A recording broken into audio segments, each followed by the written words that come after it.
All right, guys, if you want the chance to win this Japanese soldier, all you have to do, leave a like on the video, comment down below, and make sure you guys are subscribed. I'll be giving this away. This is the brand new torso. I'll be giving this away in next week's episode. Now, this is going to be a one-take wonder because I just filmed all morning a bunch of different clips. I was going to edit together like usual, and the SD card was corrupt and all the files I can't open. So I'm just having the worst luck with cameras lately. So I guess we're back to the trusty iPhone. So unfortunately, I'm just going to have to go through and show you guys everything that I just worked on that I had previously filmed. So I apologize, but there is a lot to talk about. So I'll try to make this as in-depth as I can, just like those other clips. So the first thing that I did work on was this net. So I had a total of 8 of these. These are from, I believe, an Indiana Jones set. I don't know if it is or not. I think it is, though. So they're about $2 a piece, which wasn't too bad, but it's pretty expensive for just like one piece. So I got a bunch of those in,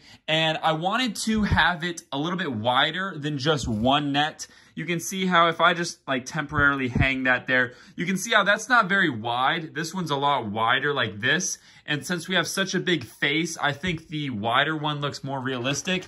Now, the reason why I offset it to one side, you can also see that it's not centered. It's off to this, off to the right-hand side just a little bit. And that's because this is the only real spot that we have like kind of a good landing for figures to come up here. And then also I already kind of started building that one scene where all the soldiers get to the top. There's a bunch of rocks that they hide behind that they look out into the battlefield before they move into the field. So I wanted to recreate that scene up here.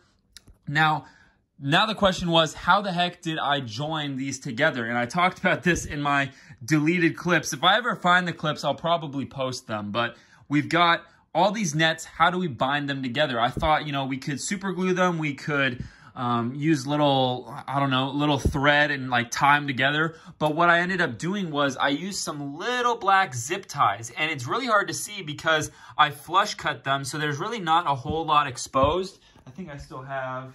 yeah, I've got one left over here. So we just got these really small little zip ties. And then I just flush cut off the little tails.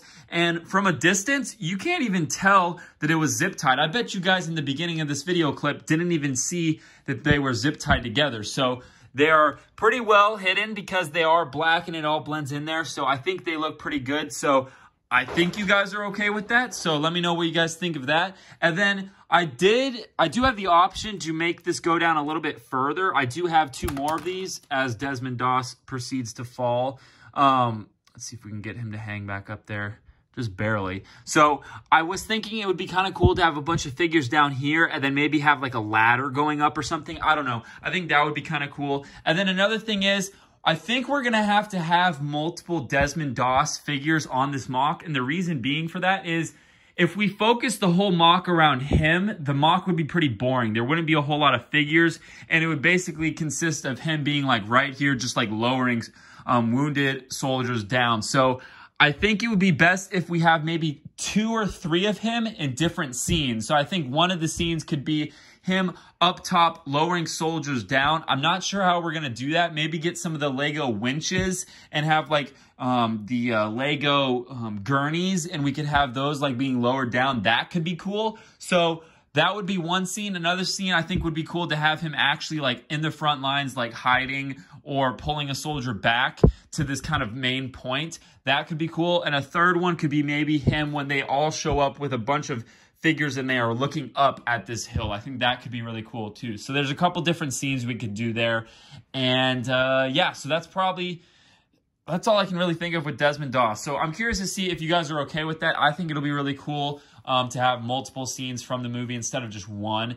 And we're definitely going to have a lot of minifigures climbing up this net here. We're going to have a bunch down here. And then obviously there will be a pretty significant firefight going on up here. So that's pretty much it as far as the net goes. I think actually the one last thing was the way I held it up top was I just used some 1x1 round bricks. I tried to use cheese slopes because they would blend in, but these just work a lot better. It's a lot more sturdy. And it's going to be taking on a decent amount of weight once we have probably 20 figures hanging off that. So it needs to be pretty stable. Maybe we can find a way to make these blend in a little bit better. I could paint them, or I guess I could just find dark bluish gray ones. That would probably work. So I'll probably do that in the future. Let's go ahead and take a look back here.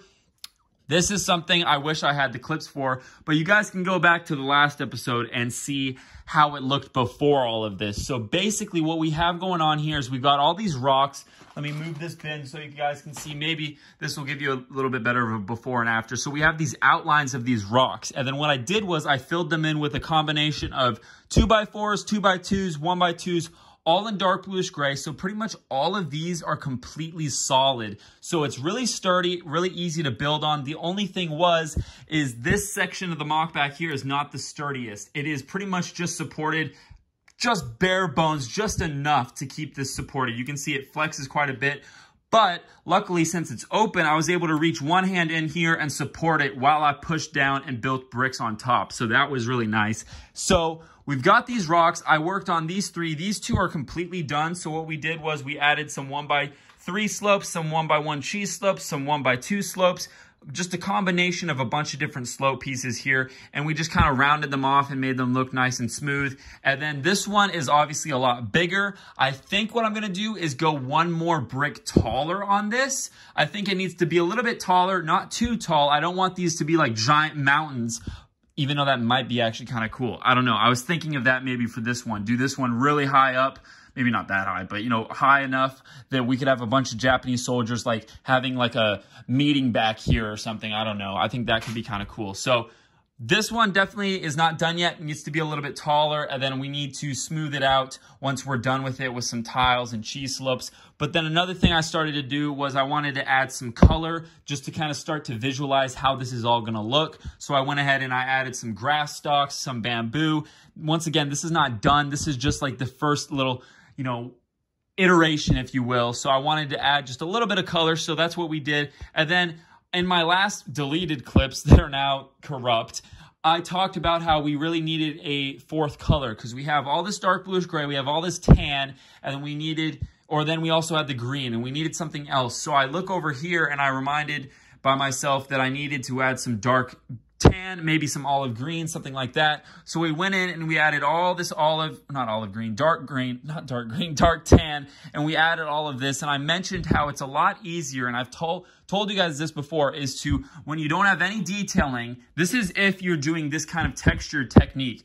Once you have all your plates down, add all your secondary and third colors like dark tans and whatnot before you do the texturing. It's just a lot easier. You can get much more control over kind of the size and shapes of the little patches that you want to do. So that's one thing that I recommend if you guys are doing this technique. And before this video clip, none of this was textured. So we've got about almost half of this completely textured with 1x2. So I'm really happy with how it looks. It's crazy how if we take a step back and just look like from this angle and this distance, this really blends in with this, or is starting to. You can see how that just does not blend in with this at all. It's very blank, very boring. This just transitions really nicely up the hill. So I really like how that's turning out. So we added some dark tan. I want to add some more olive green, and I think we need to add some reddish brown to give a little bit more of a brighter, darker color. So that didn't really make sense, brighter, darker, but just a darker contrasting color. I think like reddish brown would look good. I don't know if that's going to be more palm trees. I don't know if that's going to be just little spots like this. So we'll have to play with that. If you guys have any ideas in the comments down below, let me know. Another thing is, if anyone has any like little bush or tree designs for using these olive green plant pieces, that would be awesome if you guys would send that to me, because I really want to add some olive green, but the only parts I have are these little weird looking stalk pieces, and that's about it. And then obviously these leaf pieces. So I want to add some olive green somehow.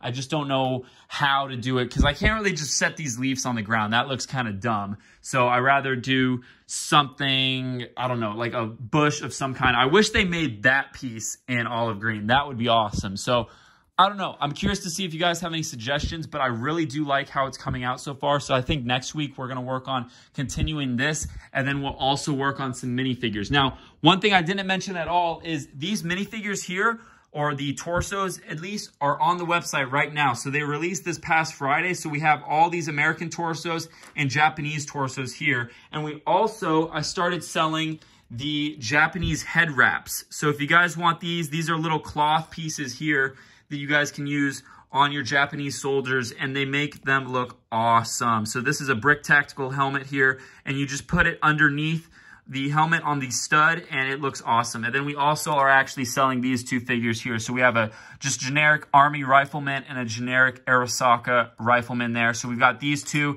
and then we've also got the torsos on the website as well. So that's another thing I did want to mention before I end the video is I am going to Brick World Chicago. So if you guys are in the Chicago area, this coming weekend, not this weekend, this coming weekend, like I think it's like June 16, 17, 18, something around there. Don't quote me on that. Just check a calendar. But I will be in Brick World Chicago there. That's my first time coming to this convention, so I'm really excited to see you guys there. I'll be selling as much stuff as I can bring in my suitcases because I am flying there. So I'll be bringing minifigures, lightsabers, custom molded parts, my weapons, printed parts, these torsos and minifigures I just talked about. So all this stuff that I can, I'll be bringing to the show. So I will see you guys there. I have 2 tables, and come up, talk to me, buy some stuff. I would love to talk to you guys and let you know what's up. So that's going to do it. Let's go ahead and go. I have to cover the camera because we can't edit this video.